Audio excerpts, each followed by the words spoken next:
Welcome to the podcast, Appetite for Distortion, episode number 271. Another episode you get to enjoy and watch on our YouTube channel via Zoom. Billy Duffy, do you like these Zoom interviews? Do you prefer to be kind of a, behind the scenes, like do radio? That's how I am, old school, theater of mind. But now everyone. You have to make more effort, don't you? If you'd have seen me about 45 seconds ago, I didn't look remotely as presentable as I hope I do now. You have to make a bit of an effort. I don't know. It is what it is. At least I don't have to leave my house, so that's a win.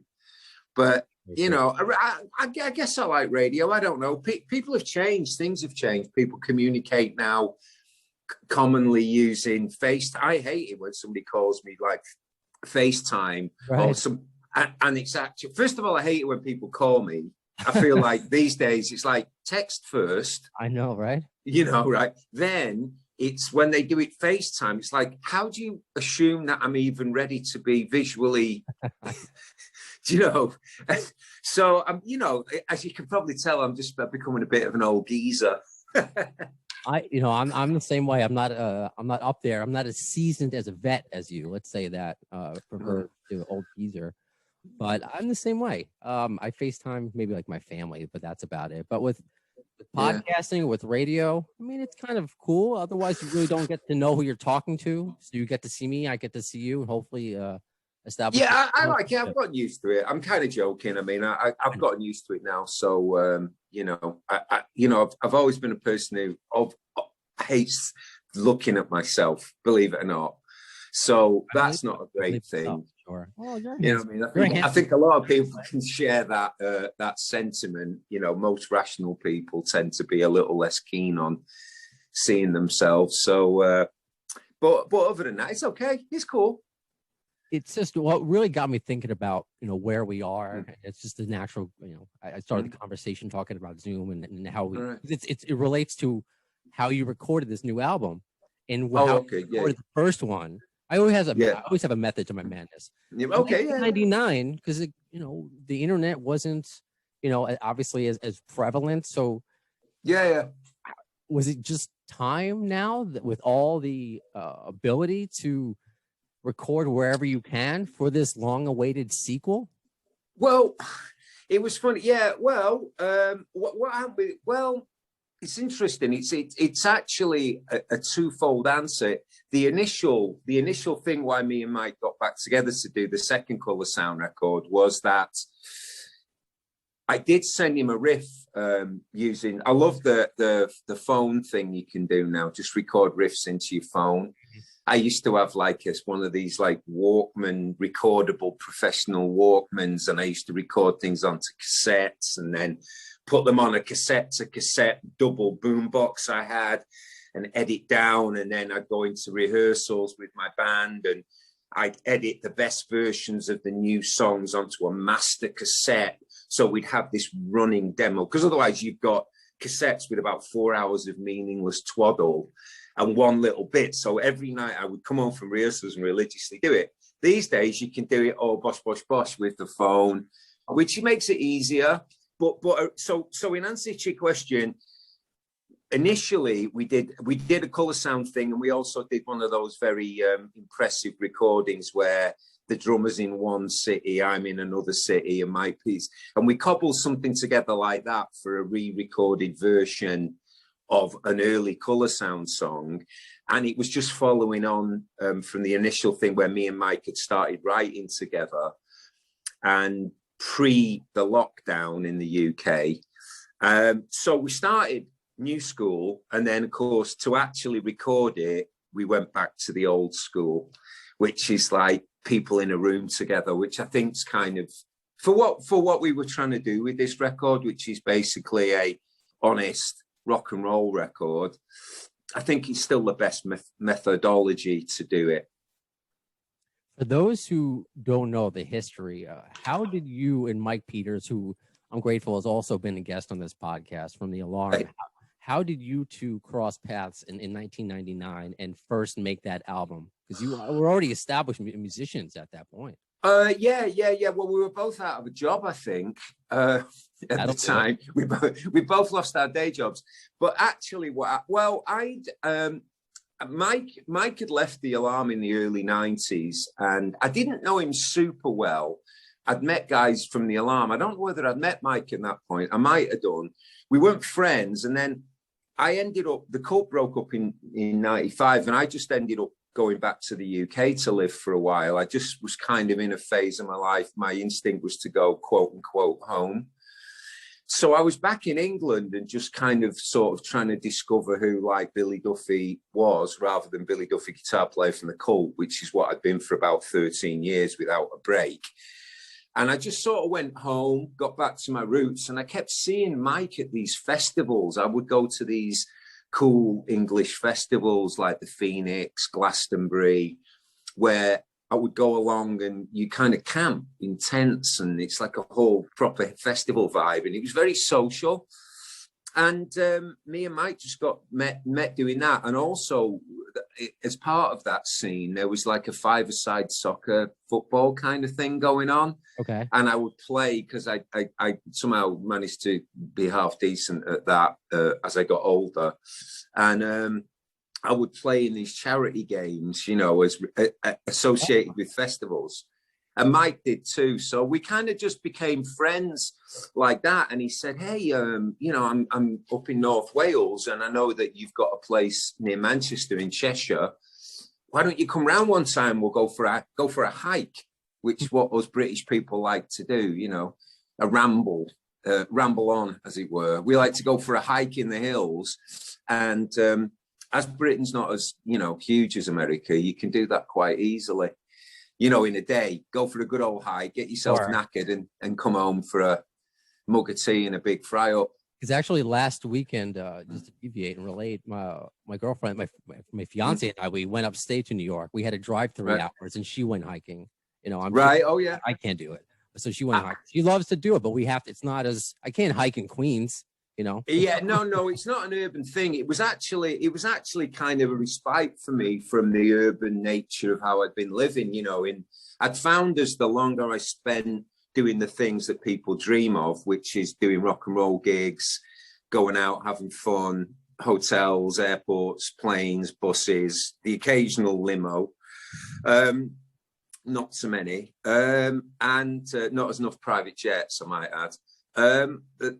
You know, it's funny how the human condition is. You start just wanting to do normal stuff, you know, like any people dream of the lifestyle, and I understand why, but when you actually get that lifestyle and you do it for about, you know, over a decade straight, pretty much without a break, which is how the cult operated, pretty much a decade we did without really any respite. You know, it's funny how the mind wanders, you know, and you start thinking of doing other stuff, you know, and, you know, just bizarre. Oh, I want to go camping. I want to get out of here. I don't want to see another hotel. You know, it's just bizarre, just stupid, funny stuff that happens, you know, because there's no manual, there's no brochure. You don't get like a brochure when you're in a rock band or the creative arts of any kind. You know, yeah, like, you know, right? You have a regular job. And if you work in that regular job in, say, a corporate environment or a business, you put a certain amount of time, sweat equity, and good behavior. You know, pretty much by the time you end up being a certain age, you will have achieved certain financial security. There's the things, the path is pretty much laid out and signposted. Whereas if you choose, you know, to make money creatively, and you know, in whatever way, it's really not. So it's an interesting thing that you probably don't think of it at the time. Who knows? I didn't know my band was going to make it. Nobody does. It's such a cliche, but one day at a time, or a few decades at a time, until you can start it again. Yeah. I want to get in because people were excited to hear from you, and thank you for reaching out to me the other day. You know, I tagged that you were on, and any questions, you know, if anyone has. Yeah. Fire away. So this is from Mind of Grace at Blood of Sun. So how does the composition process work for you in the cult versus Color Sound? Is it kind of the same? You know, how do the inputs approaches? Oh, okay. That's a great question. It's very similar. Probably with the cult. Ian can play guitar, but he doesn't. He comes up with bits, but not as much as Mike Peters. Mike's played guitar pretty much since day one. I mean, I think he originally was a bass player when the Alarm started, or before that in a punk band. So Ian can play, but generally with the cult, I mostly do the music. Ian comes up with some amazing ideas, though. The funny thing about Ian is I like the fact that, and I mean this in the kindest way, he's not an accomplished guitar player. It's brilliant because he comes up with these really great, simple, cool riffs that I would never think of, you know, because I like to consider myself a guitar player. Whereas he just comes up with this stuff, you know, like on the last Cult album, he came up with Deeply Ordered Chaos. Everybody thinks that's my riff. It's not, it's his. It's like, and I was like, wow, that's great. Let's make something out of that. And, you know, I've been fortunate with Ian, and I'm fortunate with Mike Peters, that it's just a very open, collaborative thing. And in general terms, I do the music and they react with vocals and melodies. You know, that in essence, that's it. But there are slight differences. And I think with Mike Peters, he sometimes saves up a couple of ideas that aren't appropriate, perhaps for the Alarm or for him solo. And so that, you know, but for the most part, you know, in Coloursound, Mike just wants a day off from playing guitar. So he's like, I just want to be a rock singer. You be Guitar Hero, I'll be a rock singer. I don't have to worry about guitars or all this other stuff I do in my other career. And I can just like focus on, you know, really belting out the vocals. So, you know, it's a good harmonious situation, but that's a great question. And the thing is that you know, there are no, in the Cult or Coloursound, there are no Billy Duffy or Mike Peters or Ian Astbury songs. They're all collaborative, done together, just very openly and very comfortably. We've never had any problems about, no, that's my bit and that's your bit and I want this and you should, you know, we've never had any of those troubles. It's just been very cool. Right on. And I'm going to use that collaborative idea. Mm. That was one of the themes why I had Mike Peters on. And right. You notice the name of my podcast. I use a 6 degrees of, instead of Kevin Bacon, if you've heard that phrase, 6 degrees of Guns N' Roses Bacon, you know, okay. Connection. So with Mike, he's played with Duff, Kings of Chaos, which you have done as well. So if you can just talk about your time with Kings of Chaos, did you do that with Mike Peters, or are you in that band? No. I never. I don't think Mike did anything with Kings of Chaos. I mean, I've played with. I don't think Mike did. I'm not. What am I? Not for me to say. I think Kings of Chaos was more. Well, Duff played in that. Everybody, it was all like the rock and roll guys, you know, that I knew from that period of my life. That would get together and I loved being involved in Kings of Chaos or the Hollywood All Stars or whatever. Those things are so much fun for me because I have zero responsibility. I am not a band leader. I am just really a foot soldier of rock, and I show up and I have a really good time. And the thing is, how can I put this how do I want to say this? Those type of bands, there are no victims. They're all volunteers. Everybody's there because they want to be. Everybody's there because they like playing rock music. They want to do gigs and entertain people. And they get together. And, you know, the guys who, shall we say, struggle with some of the aspects of being in a band and don't perhaps enjoy it as much as others, they stay home. So everybody that's on one of those shows is there very willingly and in a great collaborative, positive vibe, or else they wouldn't be there. They could stay home. You know, it's not. So all those type of bands, Camp Freddy, which was a thing done in LA by a bunch of guys that, you know, that started a lot of that kind of all-star thing. It was all fun, you know, and done with the best of intentions, you know, and just to have a good time. And there was a palpable sense of relief that everybody was there and was smiling and doing it because they were having fun, which isn't always the case in bands, kids. You know, I hate to break it to you, but there are bands that I know where people in the band cannot stand each other and will not be in the same room ever. until they walk on stage and do a big fake Hollywood grin, give themselves a nice big hug, fake, and then go off and run away and never see him again. So the next time they do the big fake Hollywood grin on stage and pocket a load of money. That's just show business, the business of show. That's why I like the Kings of Chaos and the Camp Freddy, because it's just the love of the music, the love of each other as musicians.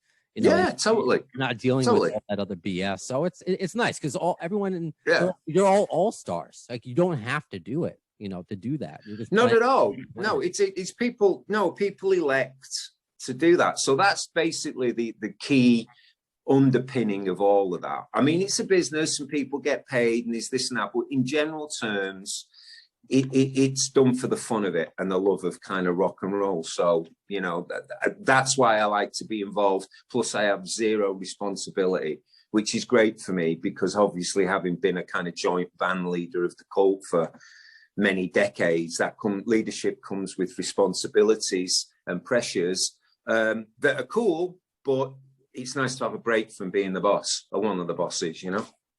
If I can ask, before we get back to the album and just keeping with the GNR bacon, and, you know, speaking of the Cult. Okay. Oh, I got GNR, I got back bacon, Canadian bacon, I got GNR, I got all sorts of bacon with GNR, as you well know, because I think you might be a GNR fan by the looks of the things behind you.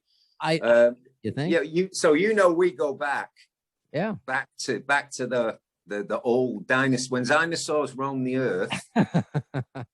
And they were all on the same, and Guns N' Roses all traveled on the same bus. I have dinosaur toys, though, on the other side of my apartment. So this is just for, you know, I was telling our buddy Ken, this is just for aesthetics. You know, it's there's no judgments, man. I love Guns N' Roses. The Cult love Guns N' Roses. Ian asked them to come and play with us in the 80s. So how did that, is there any fun? Because I'm not a dirt looking guy. Is there any like fun stories perhaps from that time when GNR opened for the Cult? Anything? We got up to a lot of shenanigans. There was definitely one time, I'll tell you one little quick anecdote on that, because, you know, I can tell you, Keen, and the name of the podcast and stuff. So we do San Antonio, Texas. It's called the Sunken Garden. Mm-hmm. It's a venue in San Antonio. It's still there. It's called the Sunken Garden. It's some sort of municipal garden, like horticultural thing with a stage. So we play it, and there's cops at the side of the stage, and they're big on profanity, apparently. So they give us a warning, both singers from both bands, about profanity and lewd behavior on stage. It's like something from a movie on the Doors in like 1970. It was like, is this really happening in 1987? You know, we were like, what? And so Guns N' Roses go on, do the show, you know, they're the opening act, special guest. Axl does whatever Axl does every night, which I'm sure includes a few swear words, you know, a few mother Fs and this and that. Nothing. Asprey goes on stage, we do our set, he doesn't utter one swear word, because he never does. It's just not Ian's shtick, right? But he's got an English accent, right? So we come off, these cops come backstage, and we kind of lock the dressing room door because we hear rumours that the cops want to talk to Ian, and this is not a good thing. And they're not there to say, you know, these days the cops usually come and tell us how much they enjoy the band and grew up listening to us. But in the old days, we were considered dangerous. So they were like dangerous to them, I guess. So they come in there after Asprey, and then, this is true story. Ian climbs out of the Cult's dressing room window, which is on the first floor, with a baseball hat on, climbs down a drain pipe, gets on Guns N' Roses tour bus and leaves with them. Nice. Cops come in the room and they go, where's your singer? We don't know. We haven't seen him. He just went off stage and, I don't know, vanished. And they go in. So they go in, we have evidence that he issued the words, during the performance, he issued the words, and this is, I remember the quote because I was like, what on earth is they talking about? So he issued the words, sucking COCKS in Amsterdam. I'm like, really? That's so... Yeah, like, A, why is that illegal? And B, why you... But anyway, that was a true story. He did... the actual profanity in question never got uttered. it was just bizarre, man. It was like a weird, and stuff like that would happen all the time because, you know, we were young men and we were like drinking heavily and having fun. And but that was a true one. I remember San Antonio. That was the one that came to mind. Well, I appreciate you sharing that. That is very fun and very funny. This is another question going back now to Color Sound. This is from our Hollow. Assuming, you know, things are opening up, are there going to be live shows later this year? I think the thing with Color Sound is we just have to find an opportunity and a sort of a reason to do them, in that the cult are still active and Mike's very active with the Alarm and his own solo career. So it's more a question of finding the time, because, you know, we have to put the band together, routine the songs. There's no muscle memory there really for Color Sound. It's just me and Mike, you know, one album in 99 and one album now that's not even out yet. So we would have to hopefully find an event that was worthy of rehearsing a whole band. And then if you rehearse for one gig, it would make sense to do more. So the willingness is there. It's just a question of finding the right time. And also when possibly maybe better when things relax a little bit more and there's a little less uncertainty around gigs and indoor venues and stuff like that. I mean, you know, I don't know, you know, people are going out and touring and I'm happy to let them be the rock and roll guinea pigs. You know, I'm good till it all calms down. And, you know, I'm not a kind of person that wants to do gigs that have the atmosphere of a sound check. You know, until a gig can be really kind of worthy, I'm not personally interested in taking part, but I know people are going out there and hopefully, you know, I think most people think realistically next year, if we all... I was thinking, I was surprised that so many, I know we're all chomping at the bit, but just to see the wave of concerts being announced. Well, it's good that, you know, as I tell anybody, it's really, there's still only 7 days in a week. There's all these new bands have formed. There's all these old bands that are still going. There's bands who've reformed who probably shouldn't because they need to pay their bills. There's all this music, and there's still only 7 days in a week. There's still only one Friday night, one Saturday night. So you can imagine it's now a cat fight. And plus, all the infrastructure for touring has kind of been put in mothballs or gone. So all the things required to put a band on tour, the support industries of lights, sound, transport, road crews, you know, they've all gone for 2 years. There's been nothing. So it's going to be an interesting time. You know, I'm kind of sitting back and wishing everybody the very best to get it together right now. Well, if anything, if anyone else, and I respect that completely, we can sit back and pre-order right now the new Color Sound, because it's not out. Oh yeah. Now that, right? Yes, you can. That is a good comfort of your own home. Enjoy it from the comfort of your home. I mean, don't get me wrong. I've done touring ever since I was young, you know, old enough to get out on the road. I'm one of the guys that actually likes it. I enjoy touring once I'm out there. I don't enjoy packing for a tour, and I don't enjoy coming back off the road. But the transition, I don't transition very well. But once I'm out there, I love it. You know, once I'm in the mode on the pirate ship with the guys, you know, rolling around, I like it. The gigs are the thing, and the reaction these days. I think the biggest change for me is I actually get a lot more enjoyment out of the reaction of the fans to the music. I think as a young fellow, you take it all for granted, and you just like, where's mine? Where's the party? Where's whatever substance, whatever girls, whatever it is you think you need. The music's part of the picture. I think now, as I like to feel as a more seasoned performer, I really get a lot back. Because the music isn't ours. Me and Ian, you know, we wrote those songs. I mean, all the guys you know in bands, they belong to the fans now, you know, and to see them enjoy them is the reason why I really get up and do it nowadays, is to see the reaction of people to the classic cult songs that have seemingly brought them a lot of joy, you know. I know there are a lot of bands already, you know, deserving to be in the Rock and Roll Hall of Fame. The Cult, I believe, is one of them. I mean, is that something you think about? No, I've never, the Cult have never won an award. We've won one award in our entire career. One. It sounds so weird. Not really. We've always been an outsider band. I guess. Yeah. We're like an underground. I like it. I mean, it's the cult, isn't it? It's not, you know. I mean, we are literally, you know, we're kind of a self-fulfilling prophecy. That's just how we are. I've come used to. We won one award for American College Radio Single of the Year, 1985, for She Sold Sanctuary, and Ian grabbed it. And we got it. Me and him got a peck on the cheek off Yoko Ono for it, and we were given it. And that is the only award, to my knowledge, the cult have ever won in 30 more years of.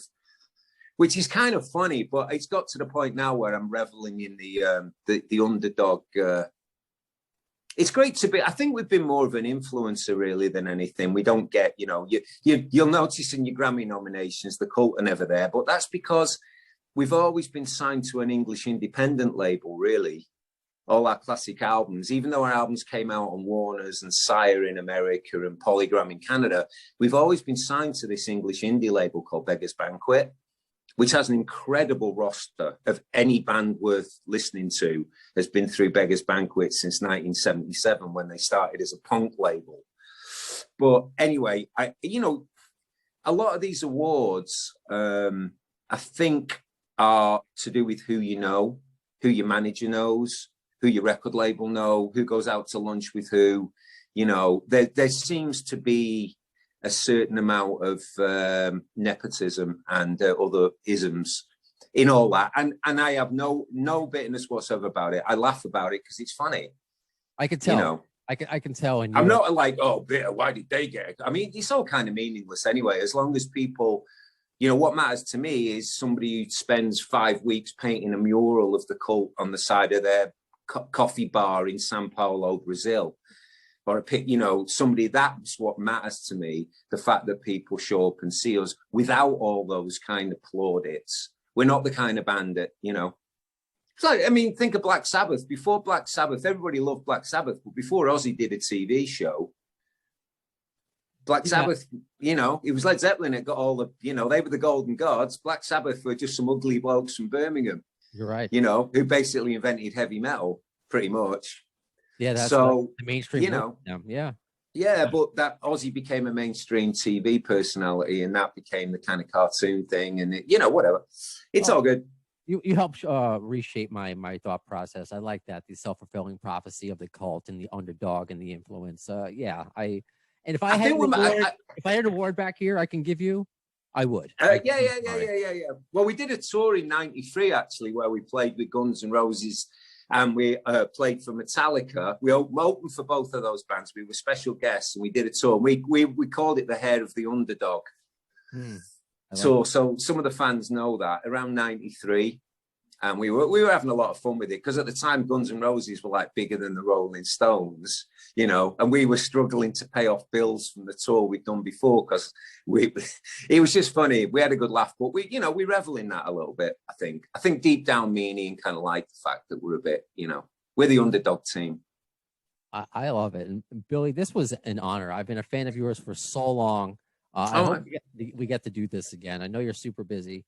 And I hope when things open up, you know, Color Sound comes here. I haven't seen the cult since you guys opened for Aerosmith. Like, you know, it was. Jeez. I know.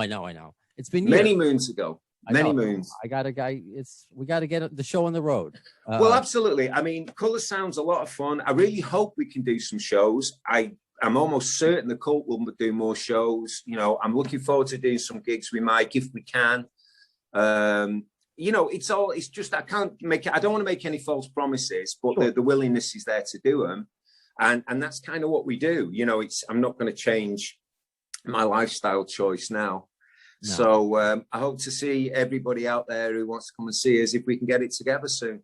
Right on. Well, thank you, Billy. And thanks for everybody for hanging out. All right, Brando. At another edition of Appetite for Distortion. Who will the next guest be? The next episode? Well, in the words of Axl Rose concerning Chinese democracy, you'll see it. I don't know if soon is the word.